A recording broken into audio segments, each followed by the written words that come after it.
Vallahi dağ yıkılıyor.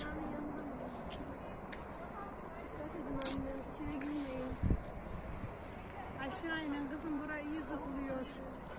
Çocuklarınızı giyin.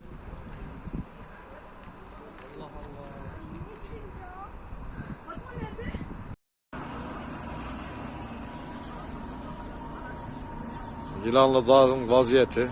Deprem oldu biraz önce. Dağlar, taşlar yere indi. Sallanıyor.